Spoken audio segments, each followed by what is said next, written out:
ओम लग सभी को, सभी के ऊपर अलग पुरुष गोरक्षनाथ भगवान की कृपा बनी रहे। इस सिद्धि के द्वारा जो हम ज्ञान आपको बांट रहे हैं परमात्मा की कृपा से, उसका दिया हुआ जो जन कल्याण का मार्ग हम बता रहे हैं आपको, जो ये स्थान चला रखा है एक छोटा सा, ये एक परमात्मा की सिद्धि से मिला हुआ स्थान, उसकी कृपा से मिला हुआ स्थान। जब गोरक्षनाथ जी मेरे जीवन में आए 5 दिसंबर 2002 को, हम उस दिन को शक्ति दिवस के पर्व के रूप में मनाते हैं, हनुमान जयंती का पर्व मनाते हैं। स्थान पर माँ दुर्गा के नवरात्रों में, दोनों नवरात्रों में, आश्विन मास में भी और चैत्र मास में भी यज्ञ होते हैं। माँ शिवरात्रि पे भी 16 लाख आहुतियाँ हवन कुंड में 72 घंटे तक डाली जाती हैं। उसके बाद जलाभिषेक होता है। गोरक्षनाथ भगवान के भी जयंती पर 16 लाख आहुतियों का यज्ञ होता है। और अलग अलग पर्व पर बाहर भी यज्ञ किए जाते हैं, जैसे गुरु पूर्णिमा, या कहीं भी कुछ ऐसे साधक जिन्होंने अलग से दीक्षा ले रखी है, जो हर काम में मेरे साथ रहते हैं, मेरा सहयोग करते हैं। इस स्थान को चलाने में उनका भी बड़ा योगदान है। उन लोगों के साथ मैं बाहर यज्ञ करता हूँ, कई सालों से करते आ रहे हैं। पर कुछ लोगों की शिकायत थी कि गुरुजी यही लोग जा सकते हैं क्या यज्ञ पे, क्या हम नहीं आ सकते? तो अब की बार हमने किया, जैसे गुरु पूर्णिमा पे जो मेरे नज़दीकी साधक हैं, विकास जी हैं, कमल जी हैं, अशोक हैं और हैं, इन्होंने एक रास्ता बनाया कि भाई गुरु पूर्णिमा पे अब की बार मुक्तिदाता भगवान शिव का एक ऐसा सिद्धि स्थल जहाँ पे माँ गंगा भी प्रवाह हो रही, गढ़ मुक्तेश्वर, जिसको लोकल भाषा में लोग गढ़ गंगा भी कहते हैं, कि वहाँ पर यज्ञ करके मनाया जाए। तो इसमें हमने बुलाया लोगों को जो आ सकते हैं, जो सक्षम हैं। मैंने स्थान पे बैठे लोगों को भी एक दिन समझाया था कि भाई आते हैं तो खर्च भी होता है वहाँ पे भी, तो जो लोग सक्षम नहीं हैं वो ना परेशान हो, घर में ये कर सकते हैं। जो लोग इसमें भाग लेना चाहें, 13 तारीख को गुरु पूर्णिमा के दिन गढ़ मुक्तेश्वर में गुरु पूर्णिमा के पर्व पर इन्होंने साधकों ने एक यज्ञ का आयोजन किया है। उसमें जो भी चाहे शामिल होना चाहे हो सकता है।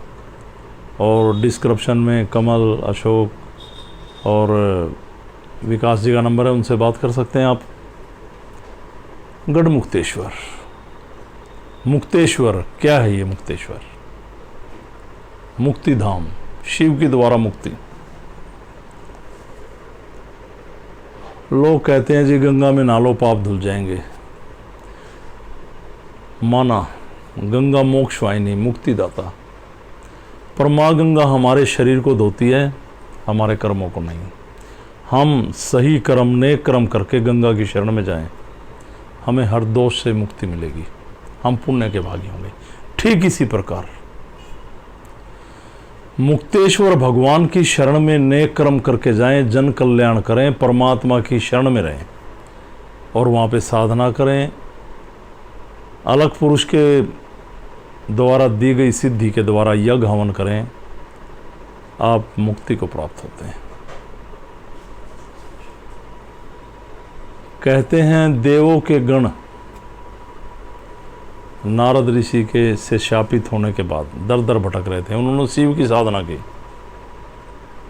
जहाँ पे गढ़ मुक्तेश्वर है, और शिव प्रकट हुए और उन्होंने उन्हें मुक्त करने का वरदान दिया माँ गंगा को, और वो मुक्त हुए। तो इस स्थान का नाम गढ़ मुक्तेश्वर हुआ, केवल देवों के गणों की मुक्ति का स्थान। इसी तरह चलते चलते महाभारत हुई। महाभारत काल में हजारों लाखों सैनिक मारे गए।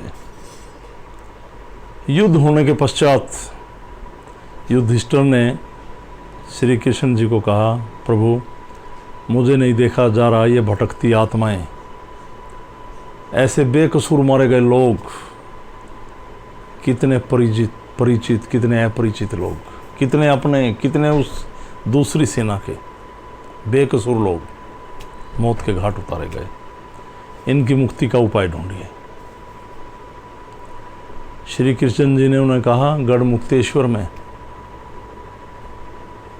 भगवान शिव की साधना की जाए। और कृष्ण भगवान ने पांडवों को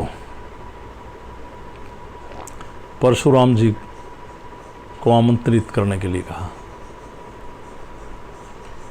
कृष्ण जी के बुलावे पर, पांडवों की प्रार्थना पर परशुराम जी ने आना स्वीकार किया और परशुराम जी ने शिवलिंग की स्थापना की। एक शिवलिंग है, उस मंदिर की स्थापना की जो मुक्तेश्वर शिवलिंग है। और सभी का वहाँ पे पिंडदान हुआ, सभी योद्धाओं को मुक्ति मिली। और तब के बाद ये स्थान बहुत प्रचलित है। जो लोग उसकी शरण में रहते हैं, जन कल्याण की भावना से जीते हैं, गुरुओं का सम्मान करते हैं, परमात्मा की शरण में रहते हैं, नेक कार्य करते हैं, वहाँ पे यज्ञ हवन करते हैं, वो मुक्ति को प्राप्त होते हैं। तो इसी को देखते हुए इन साधकों ने कहा, गुरुजी यहाँ पे भी यज्ञ किया करेंगे, साल में 1-2 यज्ञ जरूर हो। और पहला यज्ञ हम करते हैं गुरु पूर्णिमा पे। तो ये गढ़ मुक्तेश्वर भगवान शिव की नगरी, जिसको सबसे बड़ा स्थान शास्त्रों में दिया गया है, भागवत में भी इसका जिक्र है अगर आप पढ़ेंगे तो परमात्मा की कृपा से वहाँ पे यज्ञ हो रहा है। जो शामिल होना चाहता है होए, और विकास जी, कमल जी से बात कर सकते हैं कैसे आना है, क्या प्रोग्राम है। करीब सुबह 8:30 बजे 13 तारीख को यज्ञ शुरू होगा। तो सभी पे परमात्मा की कृपा बनी रहे।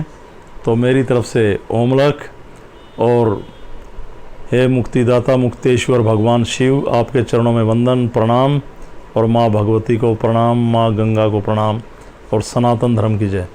प्रणाम सभी को, प्रणाम।